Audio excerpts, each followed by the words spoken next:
another in the series of presidential profiles, Woodrow Wilson, 28th President of the United States. What we demand in this war is not peculiar to ourselves. It is that the world be made fit and safe to live in, that it be made safe for every peace-loving nation, which, like our own, wishes to live its own life, determine its own institutions, and be assured of justice and fair dealings by the other peoples of the world. Even as the guns of World War I still echoed around the globe, Woodrow Wilson's lofty idealism inspired his nation and the world toward a new goal. He represented a brighter hope for the future, a vision of peace for all mankind. He was destined to die fighting for that ideal. Born in Virginia 4 years before the start of the Civil War, Wilson received his early education at home. After graduating from Princeton University, Wilson studied law, convinced that this was the surest road to political success. He believed that he had all the necessary talents to become a great political statesman.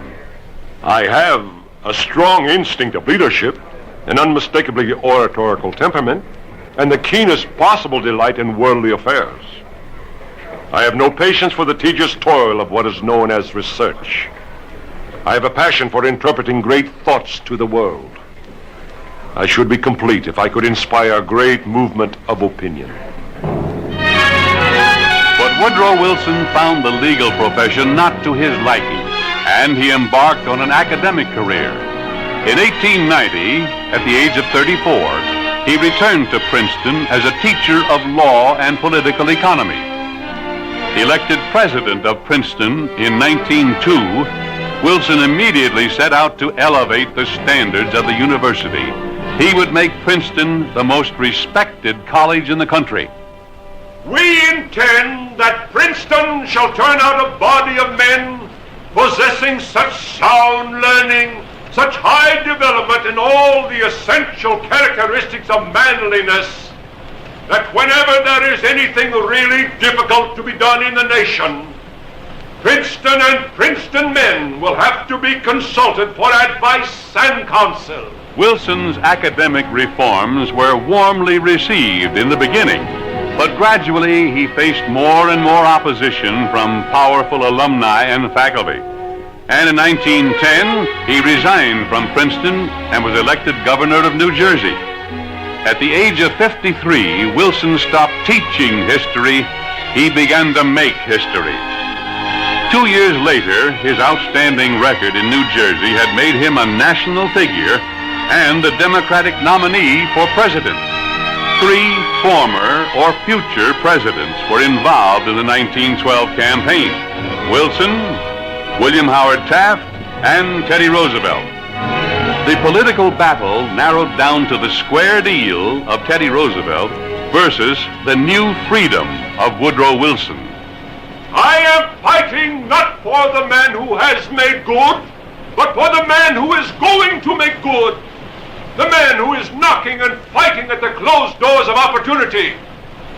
There is no group of men or business interests big enough or wise enough to take care of a free people. The spirit of reform was in the air. It was a choice between the progressive platforms of Wilson and Roosevelt. And the people chose Wilson. Less than 3 years after entering politics, Woodrow Wilson was President of the United States. This is not a day of triumph. It is a day of dedication. Here muster not the forces of party, but the forces of humanity. Men's hearts wait upon us. Men's lives hang in the balance. Men's hopes call upon us to say what we will do. God helping me, I will not fail them, if they will but counsel and sustain me.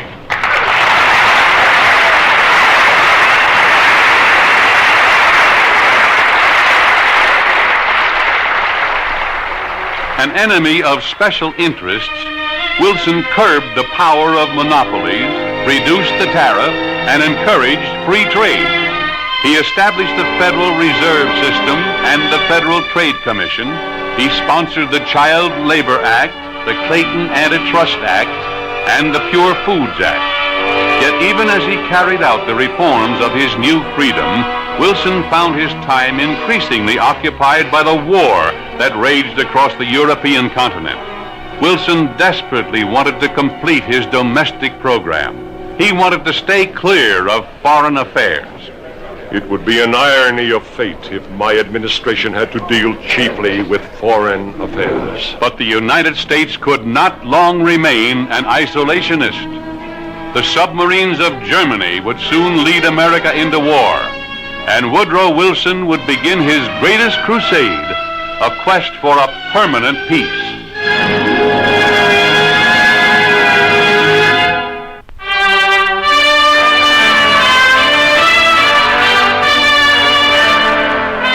Woodrow Wilson was re-elected to the presidency in 1916 with the promise that he would keep America out of war. Wilson intended to keep that promise. He urged his fellow Americans to remain neutral in thought as well as in deed. The United States must be neutral during these days that are to try men's souls. We must be impartial in thought as well as in action. We must put a curb upon our sentiments, as well as upon every transaction that might be construed as a preference of one party to the struggle before another. But the plea for neutrality was virtually smothered under the frightening death toll of World War I. This war to end all wars had become the war of attrition, and still Wilson hoped for a just peace, a peace without victory. And then, in January 1917, Germany launched a policy of unrestricted submarine warfare in the Atlantic, and American ships were sunk. 3 months later, President Wilson asked Congress for a declaration of war. It is a fearful thing to lead this great, peaceful nation into war, into the most terrible and disastrous of all wars. Civilization itself seems to be in the balance. But the right is more precious than the peace. The right of nations, great and small, and the right of men everywhere to choose their way of life and their government. The world must be made safe for democracy. The entire nation was mobilized almost overnight. Shipyards and factories worked around the clock. Rationing became a way of life. Given the widest range of emergency powers in American history, Wilson spearheaded the Great Crusade. But even as millions of soldiers streamed across the ocean, even before the full force of American arms began to tip the battle in favor of the Allies, Woodrow Wilson was hard at work on a peace settlement. In 1918, he presented his famous 14-point program to Congress, a program which proposed the formation of a League of Nations to maintain world peace. A general association of nations must be formed under specific covenants for the purpose of affording mutual guarantees of political independence and territorial integrity to great and small nations alike.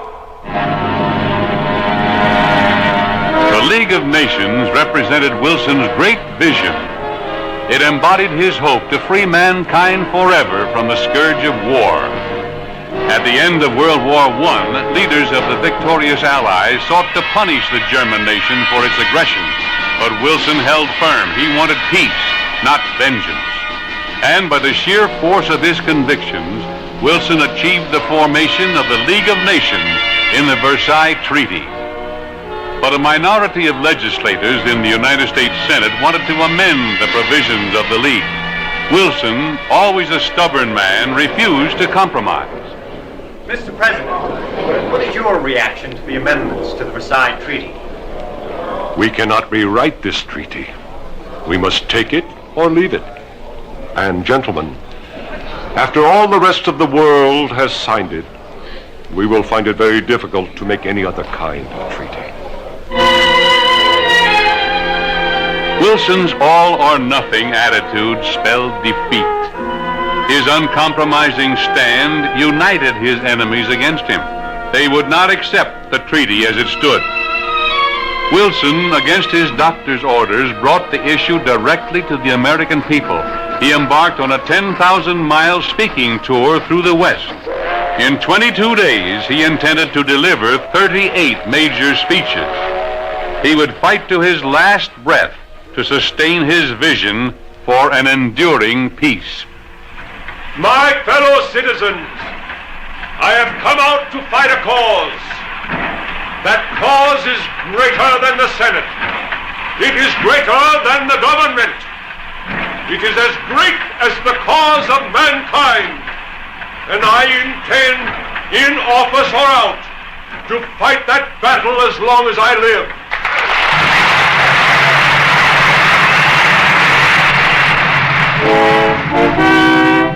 And then on September 25th, 1919, in Pueblo, Colorado, the battle came to a tragic end.